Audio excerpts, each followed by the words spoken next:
Assalamualaikum semuanya. Nah, sebelum saya memulai video pembelajaran ini, alangkah baiknya saya memperkenalkan diri saya terlebih dahulu. Perkenalkan, nama saya Ade Trialni dengan NIM 0301181021. Saya berada di Prodi Pendidikan Agama Islam semester 5 UIN Sumatera Utara.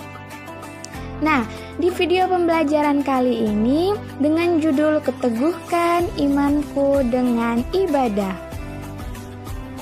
Namun, sebelum kita memulainya, alangkah baiknya kita membaca doa belajar dulu. Yuk kita membacanya. Bismillahirrahmanirrahim. Rabbi zidni ilma warzuqni fahma waj'alni minas sholihin. Ya Allah, tambahkanlah aku ilmu dan berilah aku kemampuan untuk memahaminya, dan jadikanlah aku termasuk golongan orang-orang yang soleh. Amin amin ya rabbal alamin. Kemudian kita masuk ke tujuan pembelajaran. Mengikuti pembelajaran ini, peserta didik diharapkan dapat menulis dan memaknai hadis dengan iman. Baiklah, di sini saya akan menjelaskan yang pertama tentang mutiara iman dalam diri manusia.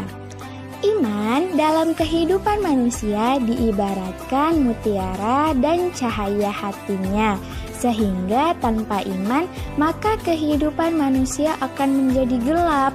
Tanpa iman, jalan hidup seseorang bagaikan tanpa arah tujuan karena tidak ada orientasi tertentu dalam perjalanannya.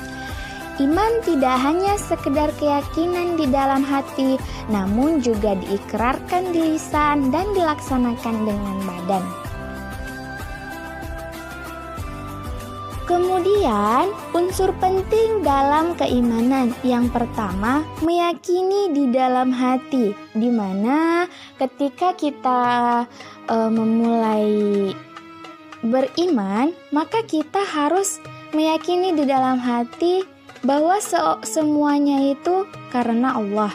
Yang kedua, pengakuan melalui lisan, dan yang ketiga, mewujudkan melalui sikap dan perilaku. Nah, selanjutnya kita akan membahas tentang rukun iman. Tapi daripada bosan, mari kita bernyanyi bersama-sama yuk.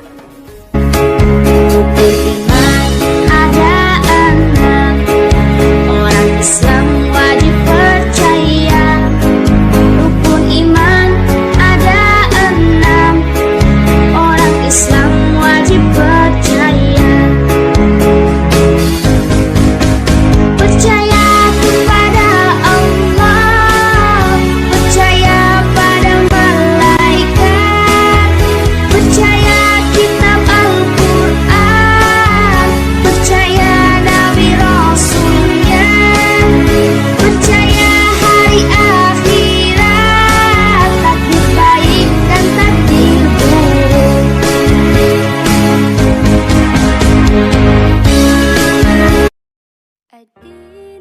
Nah, bagaimana bernyanyinya? Seru bukan?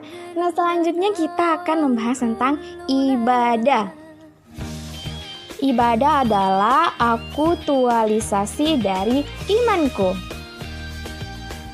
Arti ibadah secara bahasa yaitu ibadah artinya menyembah atau mengabdikan diri.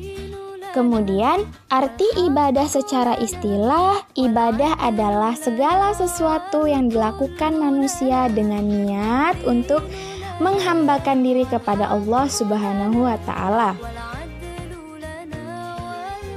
Kemudian, ciri-ciri ibadah yang diterima Allah. Yang pertama, didasari keikhlasan karena Allah semata. Jadi, perlu diingat ketika kita melakukan ibadah, semata-mata itu hanya karena Allah, bukan karena ingin terlihat baik di mata manusia, bukan karena ingin dipuji oleh manusia, atau beribadah karena mendapat kesusahan saja gitu. Ketika dia mendapat dimudahkan rezeki, kemudahan, kesenangan, dia lupa dengan ibadahnya, lupa dengan Allah. Tidak boleh seperti itu ya. Dan yang kedua, sesuai dengan tuntunan Rasulullah. Tuntunan Rasulullah yang sudah terdapat di dalam hadis. Kemudian macam-macam ibadah. Yang pertama, ibadah mahdhah adalah ibadah yang diatur ketentuan pelaksanaannya, baik mengenai syarat, rukun, waktu, dan tata cara pelaksanaannya. Seperti apa? Seperti sholat, puasa, haji, zakat, seperti itu ya. Kemudian ibadah ghairu mahdhah adalah ibadah yang tidak diatur ketentuan pelaksanaannya, asalkan diniatkan untuk menghambakan diri kepada Allah. Contohnya apa? Seperti sedekah, menolong orang lain yang kesusahan, dan lain sebagainya.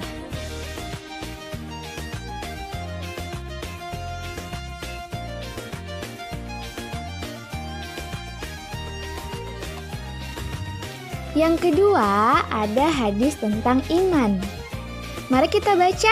Bismillahirrahmanirrahim. Al-imanu ma'rifatin bil qalbi wa qaulun bil lisani wa amalun bil arkani. Yang artinya, iman itu dipercaya dalam hati, diucapkan dengan lisan, dan diamalkan dengan perbuatan. Hadis riwayat Ibnu Majah. Nah, di sini kita akan bahas per lafaz ya. Yang pertama ada al-imanu, yang artinya adalah iman. Yang kedua ada ma'rifatin, yang artinya dipercaya. Yang ketiga ada bil qalbi, yang artinya dengan hati. Yang keempat ada waqaulun, yang artinya diucapkan. Yang kelima bil lisani, yang artinya dengan lisan.